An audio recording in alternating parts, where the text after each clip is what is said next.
Hey guys, Gizmodict here, and lately everyone's been talking about the OnePlus 8 and the OnePlus 8 Pro. But today let's take a step back and talk about the OnePlus 7T. A lot of you guys wanted to know my opinions about whether you should be buying the OnePlus 7T now or not because it starts at only 35,000 rupees. So this is my full review of the OnePlus 7T. I'll tell you everything that you need to know about this phone, and I'll also tell you why it makes even more sense to buy this phone in 2020. So without wasting any more time, let's get started. But if it's your first time here, please consider subscribing to the channel and press the bell icon because a lot more content is coming to the channel soon. So I've got a lot of questions from you guys, but the major questions that I got were about the performance of the phone, the cameras of the phone, and the battery life of the phone. Everyone wants to know how all of these things are holding up 6 months after the launch of the OnePlus 7T. So let's talk about them step by step, and I want to start with the cameras of the OnePlus 7T. So the OnePlus 7T, as you know, gets this really nice triple camera setup where you've got the 48 megapixel IMX586. You've also got a wide angle lens, and then you also have a telephoto lens, something that is for some reason missing from the OnePlus 8. So if you get the 7T and your friends get the OnePlus 8, you can always show off that telephoto lens. But first, let's just start talking about the primary camera. And if you ask me the stock camera performance, I just have one 5-letter word. No, it's not great, it's trash. I don't know what the guys at OnePlus have been smoking, but the stock camera performance is genuinely not that great, especially in daylight.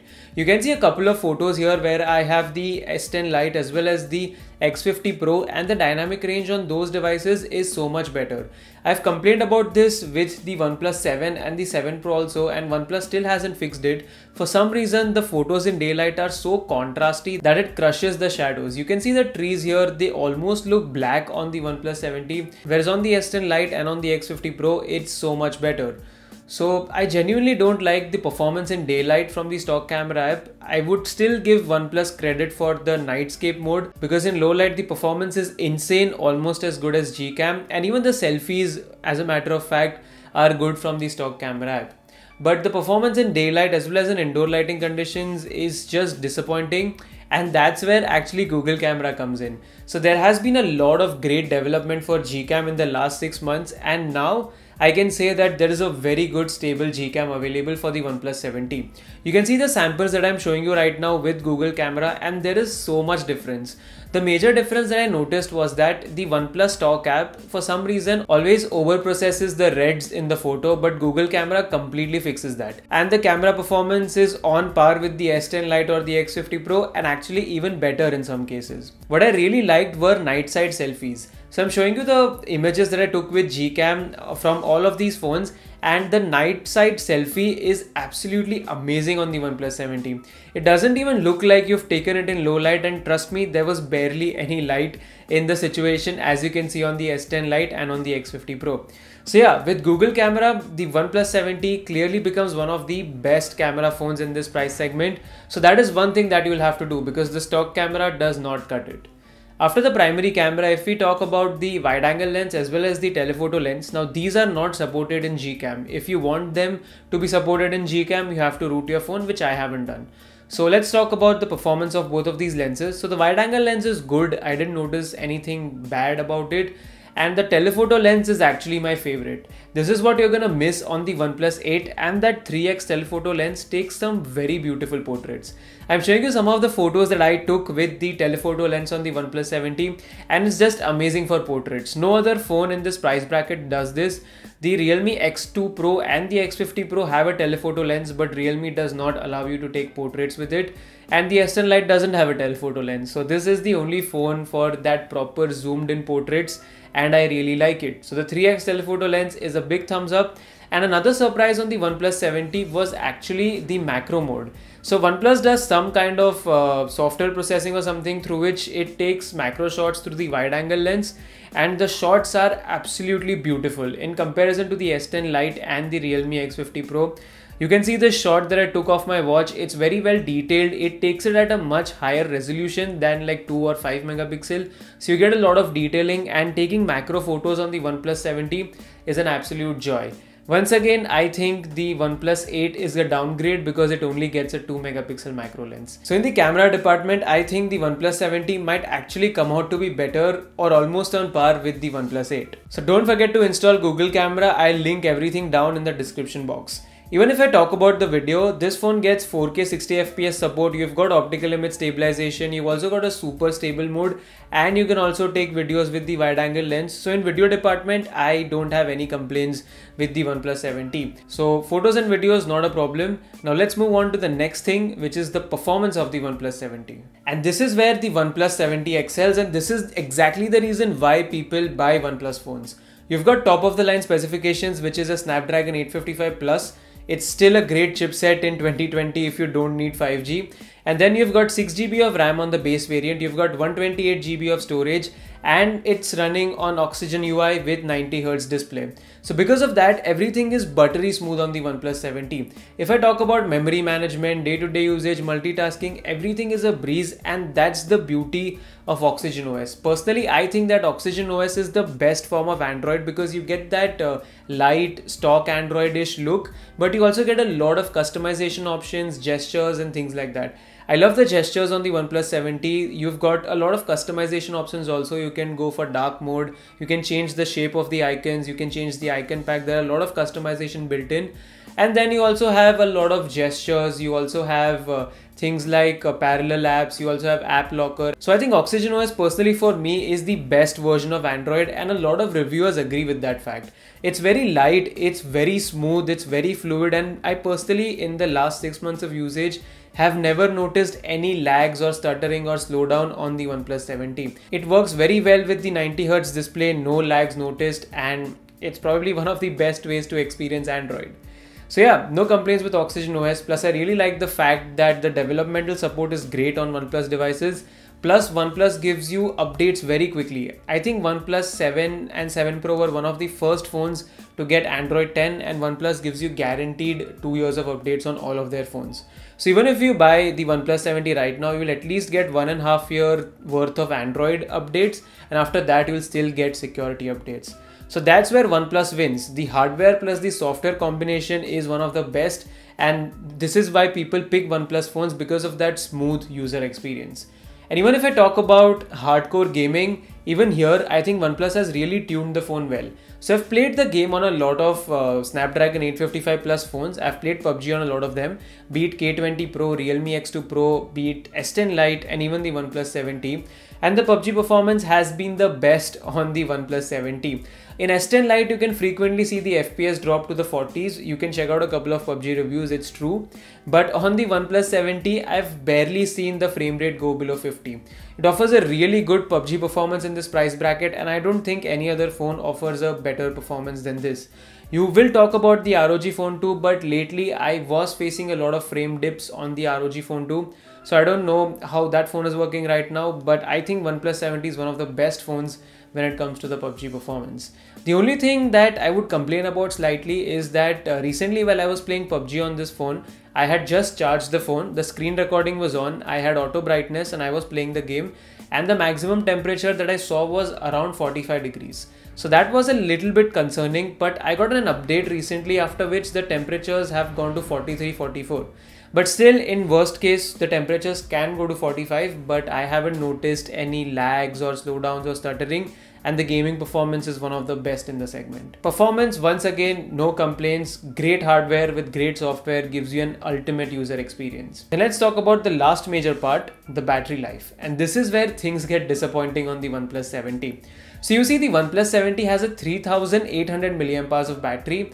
And when you consider the 90Hz display and all of those things, the battery life is just about average on this phone. I get roughly around 5.5 to 6 hours of screen on time, which is not bad. I can get through one working day.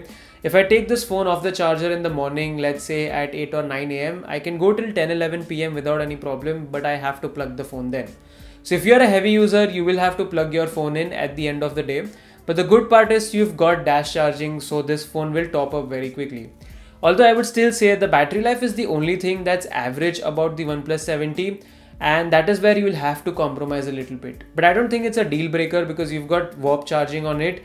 Plus the battery life, you can easily still manage 5.5 to 6 hours of screen on time on a heavy usage like mine. Battery life not so great, but it's not a deal breaker. Now that we've spoken about these three major things, let me talk about some other good things about the OnePlus 7T. I really like the build quality on this phone. OnePlus has designed the phone really well. That circular camera cutout along with this frosted glass back looks really good. You get two colors, the grey one and the blue one. I have the blue color and I think it's the one to get because it looks really beautiful with that frosted back. It looks really metallic, but it's actually a glass back, so don't really drop your phone from a big height. You might end up breaking it. But nevertheless, the build quality is one of the best. You've got a combination of glass and metal, and this phone feels really nice in the hand. It's sleek, it feels really rich and premium in the hand, and the hardware inside plus the hardware outside coupled with the software give you a very good user experience, which no other phone actually gives you in this price bracket. So yeah, I really like the overall user experience on the OnePlus 7T. The build quality is great. I really like the alert slider feature here. It comes in really handy when you're going to a meeting or something and where you want to immediately put your phone on silent. The in-display fingerprint sensor also works really well. It's one of the fastest that I've used on any phone. Comparing it to the Galaxy S10 Lite, this one's definitely faster and I've got no complaints with it. It's fast, it's accurate, and it works. You also have face unlock if you want to use it, but I personally choose not to. I also want to talk about the display on the OnePlus 7T because I've seen a lot of people complain about the display quality here, and I personally did not find any issues with it. Of course, if you compare it to the Samsung flagships, the display quality is not that great, but the thing is you have to actually change a couple of settings according to your preference to get the best display quality. So what I have done is, by default, if you go to settings, if you go to display, and here if you see the screen calibration option, by default it might be on natural or it might be on vivid. But what you should do is actually go to advanced and click on AMOLED wide gamut. You can also try out a couple of other options, but I like this one the best, and then you can adjust how much cold or how much warm you want the screen temperature to be. I personally noticed that after switching to the AMOLED wide gamut, the display was a lot more punchier, the saturation was higher, and a lot of people actually like this combination. So I'm using this on my OnePlus 7T, and you can try it out too. You can also try it out on the OnePlus 7 Pro or the 7T Pro. You will notice a difference in the colors and the saturation. So after doing that, I don't have any complaints with the display on the OnePlus 7T. Plus it's HDR10 certified and the Widevine L1 works really well. You can see Netflix, Amazon Prime, everywhere HDR is working perfectly well, and I've not run into any issues with it. So the display quality is good for the price. Plus, even if I talk about that 90Hz refresh rate, everything works great. You have an option to choose between 60 and 90. I have kept it on 90 all the time. I mean, if you have 90Hz, why go to 60? And I haven't noticed any problems or any lags or stutters while using this phone.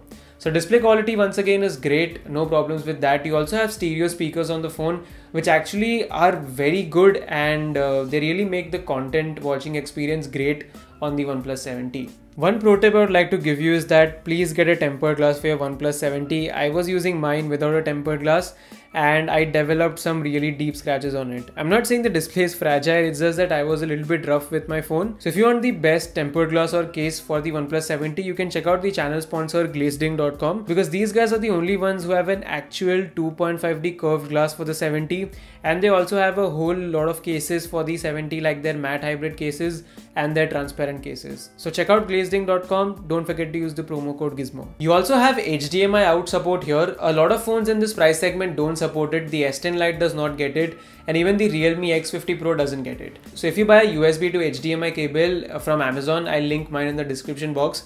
You can connect it to your monitor, your TV, or even a capture card if you intend to record your PUBG gameplays or stream it. So that's a really handy feature that I thought I'd mention.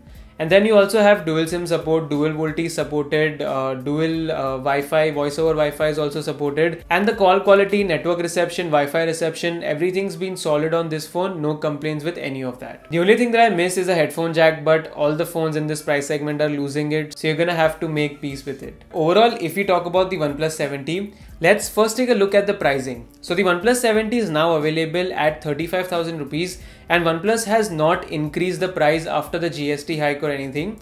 Samsung has increased the price on the S10 Lite, so now it's for 40 to 43,000 rupees, I think. And even the Realme X50 Pro, it gets the Snapdragon 865, so that is an advantage. 5G is an advantage on that phone, but it starts at 40,000 rupees. So OnePlus 7T at 35,000 rupees, I think it's a no-brainer. If you have a budget of 30 to 40,000 rupees, you can buy the OnePlus 7T eyes closed. it's still one of the best phones to get in 2020. In fact, it's one of the most value for money phones of 2020, and it kind of still is a flagship killer.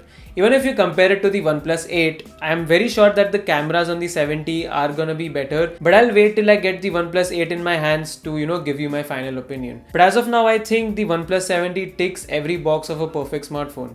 You have a really good display, you've got a high refresh rate, 90Hz on this phone, the build quality is great, you've got very good performance, one of the best in the segment, the software experience, the software optimization, updates, everything superb. Oxygen OS is the best way to experience Android.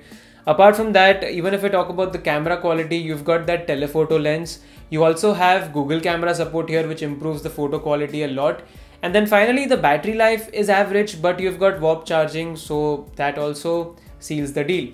So I think if you're planning to buy the OnePlus 17 2020, buy it, you're not gonna regret it, and for 35,000 rupees it is an absolute no-brainer. It's gonna be a future-proof phone even if you want to use it for more than 2 years, so don't worry about it. That's all I have to say about the OnePlus 70. If you guys enjoyed this video, then please hit the like button. Please let me know your thoughts about the OnePlus 70 in the comments, and if you have anything else to say, you can also let me know on my Facebook, Twitter and Instagram pages. If you liked this video, then please hit the like button, and if you did not like this video, hit that dislike button twice. That's it for now. Thanks for watching, and I'm gonna be back in the notifications very soon. Peace.